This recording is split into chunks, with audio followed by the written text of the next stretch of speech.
Well, good morning, everyone. Welcome to our June 21st Sunday service. I'm Reverend Peter Hata, and I'll be officiating the service today. And this is our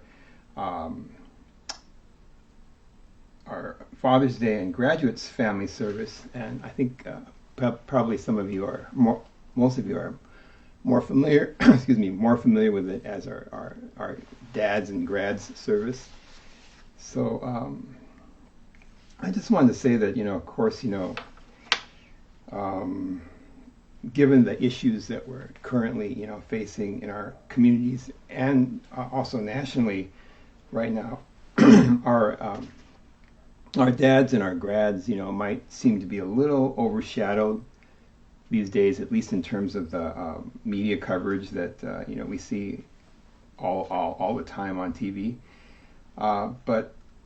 And of course, that's because right now these are some truly momentous events that are occurring in our communities and our nation, and I think they deserve the attention that they're getting. But then, bringing things a little closer to home, so to speak. I hope you agree that as a temple, as a sangha or as a kind of extended family, that it's okay, if we also spend a little time today to honor our dads and our grads.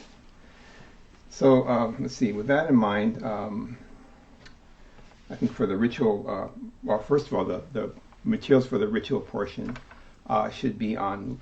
There's links on the Facebook page right below this live stream. There should be links to the Tambutsuge and the Tisarana, Three Treasures, and also the Gatha, I'm a Link in the Golden Chain. If you don't have links, don't worry about it, because I'm going to try to project those materials on the screen as we do them. So we'll start with the Gatha Golden Chain. I'm a Link in the Golden Chain. Oh, by the way, if you have your service book, I think it's on page 119 in the red service book. Otherwise, it will be on screen.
Namo tassa bhagavato arahato samma sambuddhassa buddham saranam gacchami dhammam saranam gacchami sangham saranam gacchami gacchami. Difficult is it to receive life in human form. Now we are living it. Difficult is it to hear the Buddha Dharma. Now we hear it. If we do not receive awakening in the present life, then in what life can we hope to receive it? Let us reverently take refuge in the three treasures of the truth. I take refuge in the Buddha. May we, together as one, begin on the great path of enlightenment, holding in our hearts the supreme aspiration. I take refuge in the Dharma.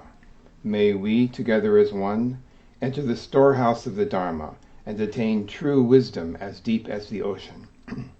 I take refuge in the Sangha.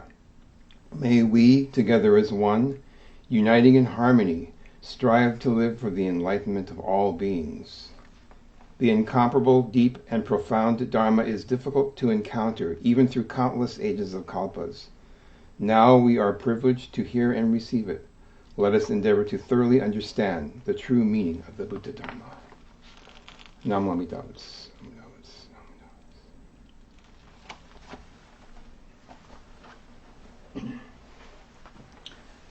And now we will have chanting of the Tambutsuge on page 57 in the Red Service book, or as I said, I will project it on the screen here.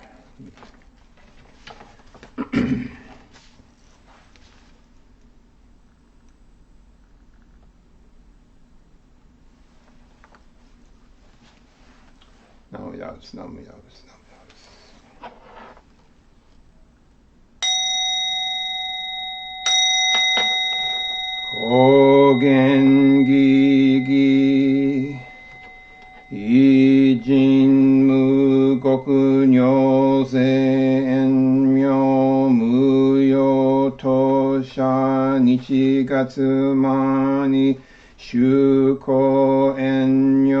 kaishitsu-on-te yu-nyaku-ju-moku-nyo-rai-yo-gen Chose-murin Shogaku-dai-on Koru-jippo Kaimon-shojin Sanmai-chi-e-itoku-muryo Shusho-ke-u-jin-tai-zen-nen Shobu-hokai-gu-jin-jin no Kugo-gai-te-mu-myo-yoku-nu Se-son-yo-mu-nin no Shishi-jin-toku-muryo Ku-kun-ko-dai Chie-jin-myo ko-myo iso shindo-dai-sen ganga-sabu Saisho-ho-kado-shoji-mi-fu-ge-da Joi Kainin Shojin Yoze Sanmai Chi-e-ijo Gose Tokubu Fugyo Shigan Isai Kuku Isa Dayan Keshi Ubu Yakusen Nokuman Muryo Daisho Gojaku-yo Issai Shito Shobu Funyo-gudo Kensho Fukyaku Hino Goja Shobu Sekai Bufu Kake Mushu Setto Komyo Shisho Henshi Shokoku Nyoze shojin ijin nanro ryoga sabu kokudo daiichi goshu kimyo dojo choze kokunyo nai on nimutoso gato aimin doda isai 法来所心念少女Itoga国経楽安穏公武神明税が神書発願お非力少々欲実法生存知恵無下上領子孫知が信行軽量心思食読中画行精進忍術不敬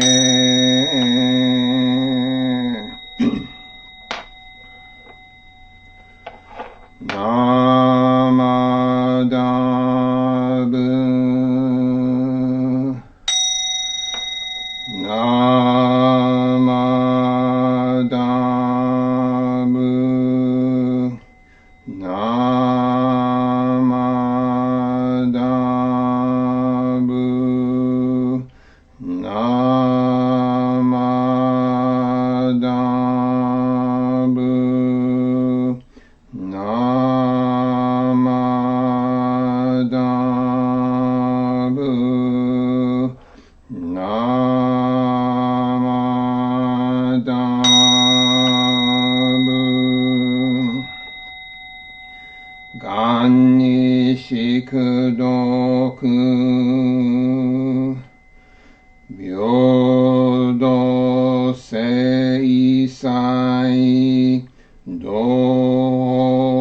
菩提心往生安楽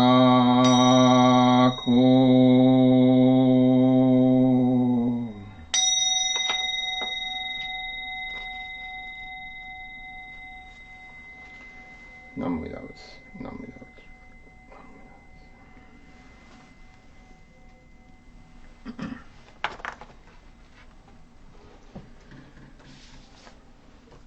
I hope you were able to chant along with the Tambutsuge there. Let's see. Before we go any further, let me also, since this is our family service, announce our June birthdays. So this is a little different from in the temple in the Hondo. I'm sorry you can't come up here, and if it's your birthday, I'm sorry you can't come up here and choose your gift. And then I'm sorry that the temple can't receive your generous donation for the library fund. And then I'm sorry that we can't all sing happy birthday to you. But that being said, happy birthday to all these people here. So I'm going to call their names here. I think we all know these people. Jeannie Murata, it's your birthday. Shin Ito, it's your birthday this month. Calvin Kamimura, your birthday in June. David Earl Itoga, your birthday in June. Masako Sato, Tomoko Ito, and then also Nancy Kurihara Johnson. If you're with us, Nancy. Oh yes, you are here. So happy birthday to all of you, and please enjoy your birthday celebration today, such as it is. And now I have the honor, of announcing and congratulating all of our graduates. So to the graduates, I just want to say that I know that the pandemic has affected your graduation ceremonies and your celebrations. I haven't, the office has been closed, the temple's been closed, but I did hear from Lindsay, who was in the office periodically earlier in the month, during the shutdown, that she was really saddened that all of her celebrations and ceremonies were basically canceled. But nonetheless, I think all of you can take a great deal of satisfaction in your accomplishment because you know how hard you worked to get to this point. And despite all the challenges that this year has presented, you still managed to accomplish your goal of graduating. So I think that as they say in the song, they can't take that away from you. But also, I think there are two ways to look at your graduation. One way is, of course, to remember that it's usually called a commencement, right? So commencement literally means beginning. And so, even though the future is of course uncertain, I think one thing that we know as Buddhists is that things are constantly changing. And so there's always reason to be optimistic. And I think this is why, graduations are highly celebrated events, generally speaking. Well, maybe not this year, of course, but they're still, whether they're celebrated officially or not, they're highly significant. But then the other way of looking at graduation, I think, is also very Buddhistic, and it's to look back and acknowledge all the fortunate causes and conditions of your life that have contributed to your being able to arrive at this point. And of course, this includes, but it's not limited to, your parents, your friends, and of course your teachers, but also all the ups. And I would say especially the downs, the disappointments and, obstacles and difficulties that you've had, especially those. All these things, all these causes and conditions have contributed to who you are and have shaped your character.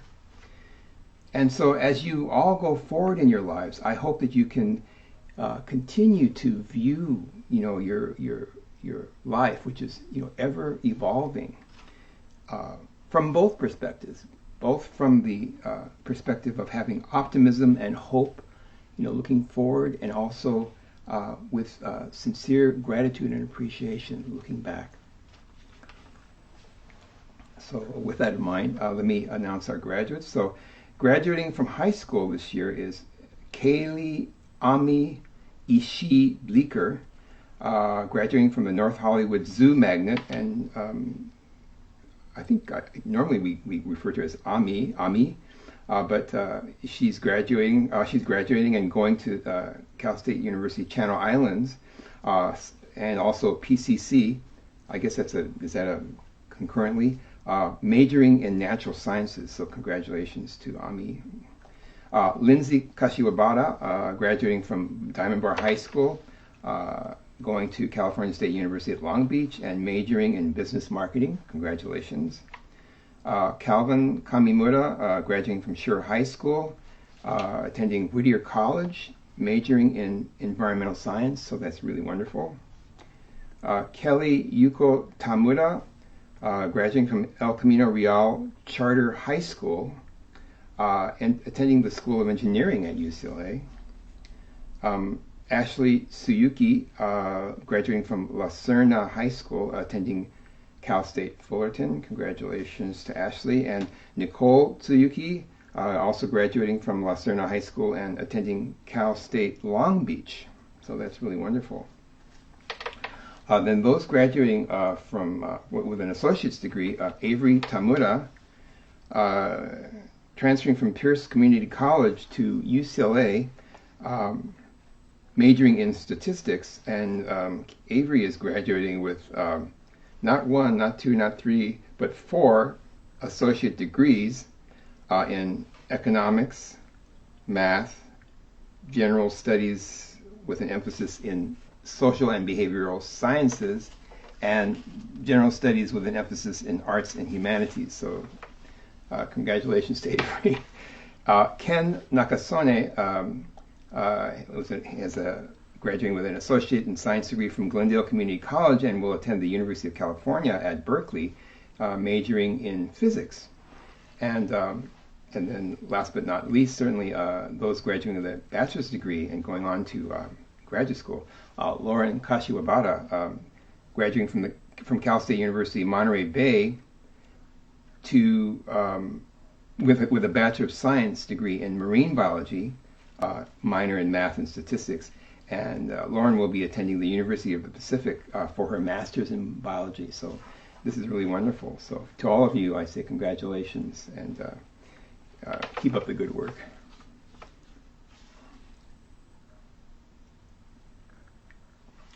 Okay, so now I have the honor of introducing our guest speaker. So for Father's Day, traditionally we have one of our lay members give the talk, and this year it will be given by Mr. Wayne Itoga. So I think all of you know, or most of you know, so certainly you know if you're a temple member, that Wayne is our current temple president. He was sworn in earlier this year at our Eitaikyo service in January. And, speaking of the reality of impermanence, little did he know at the time, or little did any of us know, that by the middle of March, the temple would have to close its doors due to a very serious pandemic. But in this difficult time, Wayne has been very helpful in guiding the temple through it. And so we all very much appreciate his leadership in this very difficult time. And so I'm very glad that he graciously agreed to share with us his thoughts about Father's Day. And so without further ado, here's Mr. Wayne Itoga. The idea of a Father's Day is rather absurd, as if in most cultures life didn't revolve around the man. But on the other hand, maybe the idea that the father is a family member who could benefit from a conscious expression of love is good. Maybe there wouldn't be so many mean men out there screwing up the world if such was the case. If there are people fleeing countries and being refused entry into others, chances are they have a man as their leader. Anyway, I was kindly asked to speak to you today because you're a good father. And I don't think that's true. I don't mean to be disingenuous in any way. I don't think I'm a lousy father, but I don't think I'm a good father. When my former spouse and I began exploring fatherhood, I asked a lot of the wrong questions.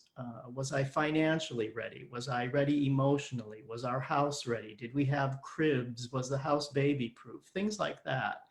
Because I wasn't really aware of their importance, and because they were too hard to think about at that time, I didn't ask myself, am I an insanely picky person? Am I easily annoyed? Do I obsess about details? Am I impossibly hard to please? Am I a perfectionist? Am I critical of other people? Why do I want children? Do I want children to fulfill all my frustrated ambitions? Do I want children to be mirror images of me? Do I want children just to do the dishes? What on earth made me think I could be successful at raising children? What kinds of experiences did I have? How much love did I have inside of me to give away? Can you imagine getting an important job without having specific experience and suitable character traits? Children are baffling people. They do things that in other people you would find unbearable, bewildering. Head scratching, stand in the middle of the room with your drooling mouth hanging open, bewildering. And yet, while they're asleep, you will find yourself working on their science project late into the night, paying for next day delivery. As they are getting out of the car in the morning, you will be told that they need black dress shoes for an event that night. It will be at the end of the school year when you and 1,000 other parents will be competing for the exact same thing in the most common size at the exact same time at the exact same store. As you walk towards the shoe section, your heart will sink as you see two people in line with blue shoe boxes that say Oxford Black 9.5. By the way, at the event, you will not see many kids wearing black dress shoes. Many of them will be wearing sneakers and brown shoes. Anyway, are you a planner? Poof. Are you a perfectionist? Poof. Are you picky? Poof. How do you handle unsolicited advice? I don't pass strangers on the street and say things like, put more money in your 401k, or your hips are too big for those pants, or if that's your girlfriend, she treats you like crap. But people have felt free to tell me, put a hat on that baby, Or, I think he's hungry. I think he needs to be changed. Or, is that your baby? He doesn't look like you. Your life will get complicated. Adoption agencies may ask you to care for another baby, and so you may wind up unexpectedly with 2 children. At the end of one day, your diaper genie will be crammed completely full. You will stop twisting between changes. You are the landfill problem. You will buy the giant twin pack of formula at Costco and it will last a week. You will have fabulously long days of child-generated chores, 25 things you have to get ready for the next day, and they haven't started school yet. Babies are messy and selfish. They are inarticulate, poor communicators. When pleased, they may babble and smile. When not pleased, they scream and cry, sometimes inconsolably, as you look up inconsolable crying in your What to Expect the First Year handbook. Completely useless, by the way.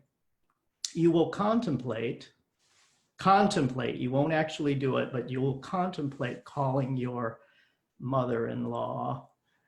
Your kids will drag you through all sorts of challenges, will test all sorts of your notions. They will not do what you want. They will not be who you are. They have personalities. They don't know what you expect. That there's a part of them that you no longer know. Rap, can't stand it. The Walking Dead, can't stand it. TV so loud you can hear it in the garage, can't stand it. Handprints on every wall, can't stand it. Dirty clothes wadded up so tight as to be impenetrable by soap and water, can't stand it. And yet, you know they have to go their own way. They must become who they are meant to become, be what they want to be. And hopefully one day they'll leave your home. They may even become rich. So be nice to them. You know, I'm haunted by some of the things they picked up from me. We were in traffic, but still probably doing at least 70 on the 405 out of Orange County. And my son says, "Oh my God, why are they going so slow?" It did not make me feel good. I've been a poor example. I have not always been the best provider. I have not helped them find their way. I don't know how.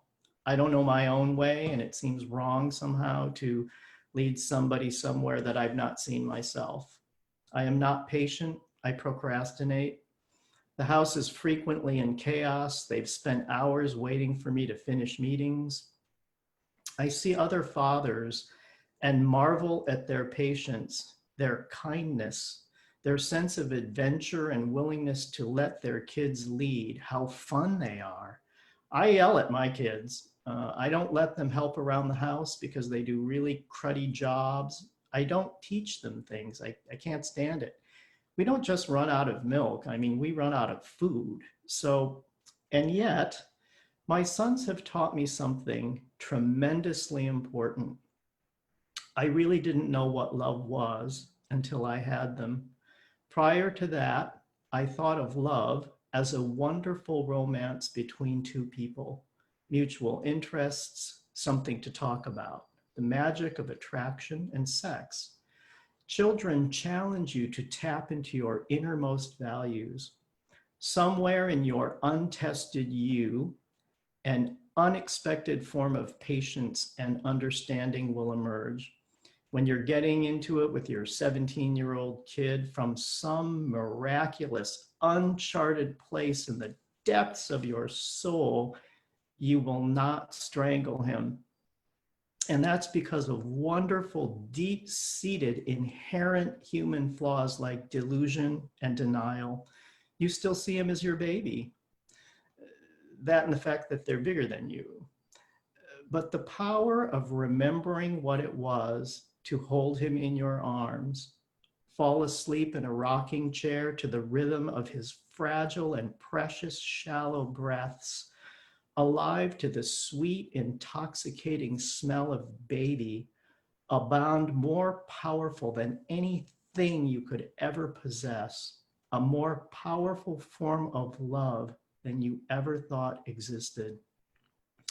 It covers you like a kind of a cloud, like a kind of mantle. It's as hard to express as it is profound. And the responsibility you feel, the glimpse of a totally unknowable future, will be overwhelming. Que sera, indeed. Zap, just like that, you are living change. You don't know it, but you've changed fundamentally, as if your DNA had been rewired irrevocably. Things you once thought of as important are not important at all. You can live without all sorts of things. You will be grateful for things and people in whatever forms they come. I don't regret having had children, as of today anyway. I do have a sense of regret about how I raised them. I don't feel like I did everything I could for them. I have a sense of guilt. I know how to cook. I know how to hang wallpaper. I can read music. I can draw. I can do these things with confidence. I just wish I could parent in that same way. I have given them the physical affection that I didn't get enough of. I have exposed them to things that I believe to be important, dragging them to the Phil, the opera, museums, baseball games, fireworks shows. I don't think I'll ever be able to stop parenting, no matter how unwelcome. And I'm still learning the difference between control freak and parent. The kids are lucky enough to have another dad. If they didn't, they'd probably still be swaddled and not eating solid food. It's almost impossible to step back and let them be. Hard to give advice in a way that might be accepted as opposed to reacted. I have given them my flawed self. They've seen it, they know it. I can see by the looks they exchange that sometimes they think I'm crazy. But I've been honest. I tell them I love them. I mean it. They don't doubt that. I try to find ways of showing it. And in the end, I can't do any more than that. Happy Father's Day.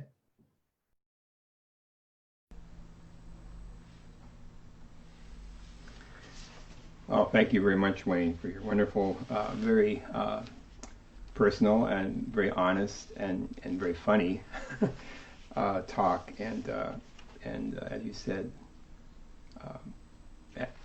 myself as a father of two boys, also, and yet, so that was really, really profound. Thank you very much.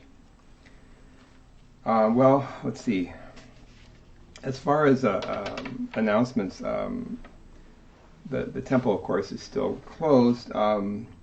We have some tentative plans for opening perhaps as soon as the middle of next month, but I think there's still kind of soft plans.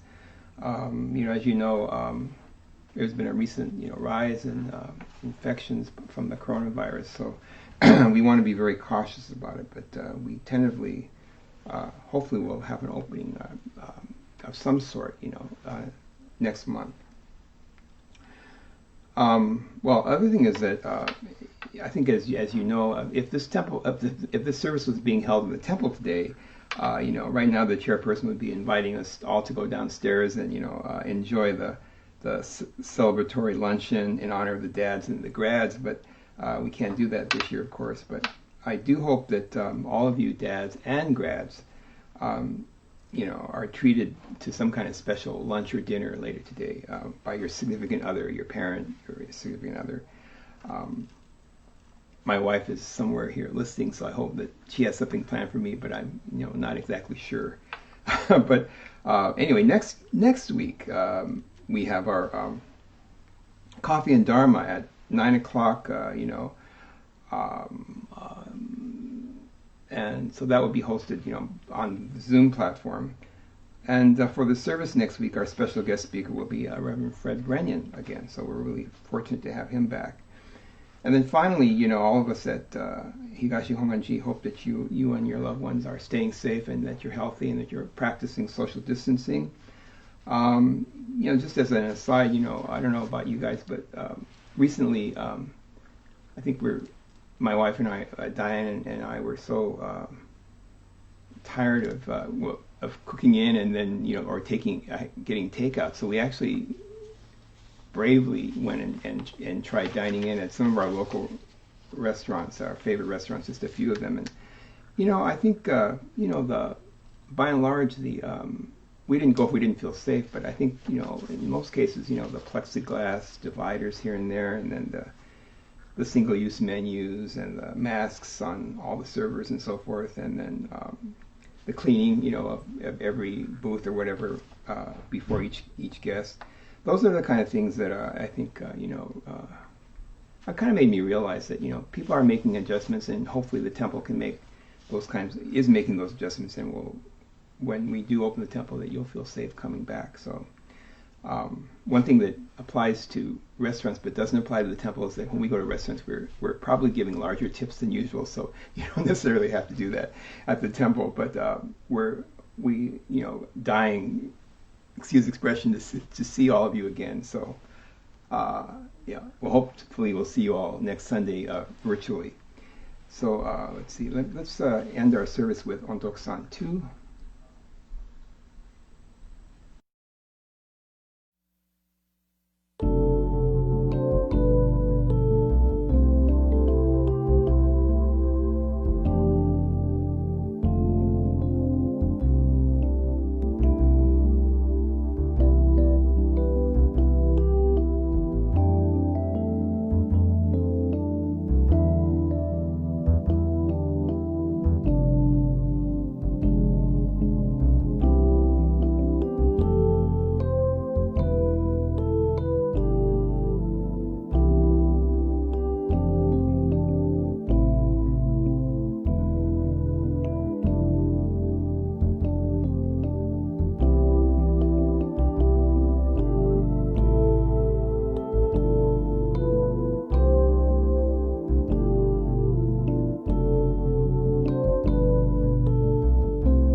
Namo Amida Butsu, Namo Amida Butsu, Namo Amida Butsu.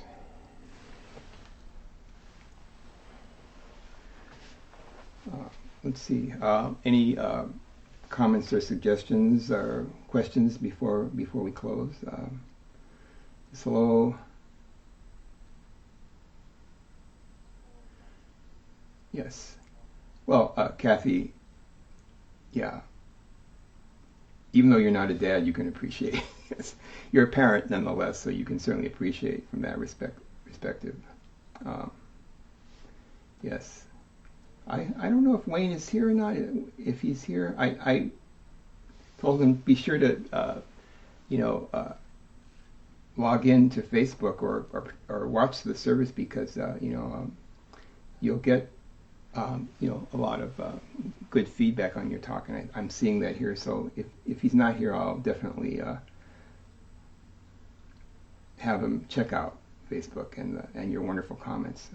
Once again, we really thank Wayne for his wonderful talk, and also once again, congratulations to all the graduates. Really, I feel kind of hopeful and optimistic, knowing that you worked so hard and that you're going on to I think a very bright future, promising future. And of course, happy Father's Day to all the dads. So please join me in Gassho. Namo Amida Butsu. Namo Amida Butsu.